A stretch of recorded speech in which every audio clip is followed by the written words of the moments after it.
Hi అండి. ఈరోజు lunch బాక్స్లోకి కాబూలీ శనగలతో ఒక పులావ్ చేశాను.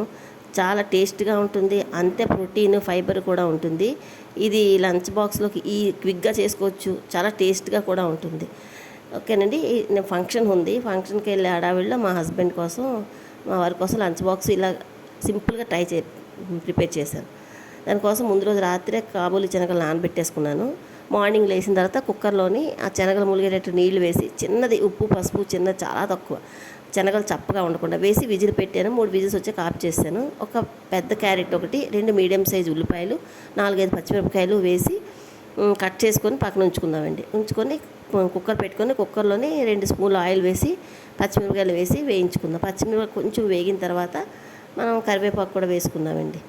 అయితే ఇది మసాలాలు తాలింపులోని హోల్ గరం మసాలాలు అవన్నీ ఏం వేయక్కర్లేదు, చాలా సింపుల్గా ఉంటుంది. ఇవన్నీ తయారు చేసుకోవడానికి ముందుగానే అరగంట ముందు బాస్మతి రైస్ నానబెట్టి ఉంచానండి. పావు కేజీ తీసుకున్నాను, పావు కేజీ రైస్ నానబెట్టి ఉంచాను. క్యారెట్లు వేయించుకోవాలండి. వేగిన తర్వాత ఉల్లిపాయలు కూడా 2 మీడియం సైజువి నిలువుగా చీలికల్లా చేసి అవి కూడా వేసి వేయించుకుందాం.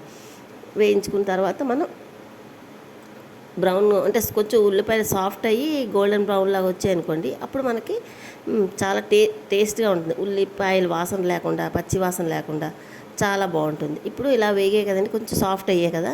సాఫ్ట్ అయిన తర్వాత స్టేజ్లో మనం అల్లం వెల్లుల్లి పేస్ట్ ఒక 1/2 స్పూను, కొంచెం 1/2 స్పూన్ పసుపు, ఒక 1/2 spoon salt, next garam masala కూడా ఒక 1/2 స్పూను కన్నా ఒక పిసర ఎక్స్ట్రా, అంటే ఒక 1/2 స్పూన్ కన్నా కొంచెం 1/2 స్పూన్కి 1/2 స్పూన్ మధ్యలో పడద్ది. ఒక అర స్పూను కారం వేసి ఇవన్నీ కూడా బాగా వేయించుకోవాలండి. ఒక 2 నిమిషాలు వేగితే అవన్నీ వేగిపోతాయి. వేయిస్తే అప్పుడు మనం రెండు టమాటాలని చిన్న చిన్న ముక్కలుగా కట్ చేసుకుందామండి. వెజిటబుల్ చాపర్లోని మీడియం సైజు 2 టమాటాలు తీసుకొని చాపర్లో వేసి కట్ చేసుకొని అవి కూడా వేసుకొని ఈ మసాలాలు, ఈ టమాటాలు, అన్ని ఆనియన్స్ అన్నీ బాగా వేగాలి. వేగిపోయిన తర్వాత ఆల్రెడీ ఉడికించుకున్నాం కదండి బఠానీలు, అదే కాబూలీ శనగలు, దాన్ని నీరు లేకుండా మనం తీసుకొని స్ట్రెయిన్ చేసుకొని వాటర్ రాకుండా జాలీగా ఉంటుంది కదండి చట్టాము, దాంతో తీసుకొని అవి కూడా అన్నీ వేసి ఒకసారి బాగా కలుపుకుందాం. కలుపుకున్న తర్వాత మనం బాస్మతి రైస్ని 1/2 అవర్ ముందే, ఈ ప్రాసెస్ అంతా జరగడానికి ముందే నానబెట్టుకున్నాం 1/2 అవర్. ఆ బాస్మతి రైస్లో వాటర్ తీసేసి రైస్ ఒకటి వేసుకుందామండి. వేసుకొని ఒక 2 నిమిషాలు అటు నుంచి ఇటు నుండి మసాలాలు అంతా బాగా పట్టేటట్టుగా, రైస్కి పట్టేటట్టుగా కలుపుకుందామండి. ఓకేనండి. ఇలా కలుపుకున్న తర్వాత మనం చక్కగా బియ్యాన్ని ఎక్కువ కలిపేయకుండా విరిగిపోతాయి కదా, చక్కగా కలుపుకొని అలా చూసారా ఎంత బాగా ఈ మసాలాలు, టమాటా, కాబూలీ శనగలు అన్నీ బాగా పడతాయి. పట్టిన తర్వాత ఒక గ్లాసు రైస్ తీసుకున్నాను కదండి, మీకు 2 గ్లాసులు వాటర్ వేసుకున్నానండి. ఎక్కువ అవసరం లేదు, 2 గ్లాసులు. ఈ బఠానీలు ఉడకడానికి అన్నిటికీ ఆల్రెడీ కాబూలీ శనగలు ఉడికిపోయి కనుక సరిపోతాయి.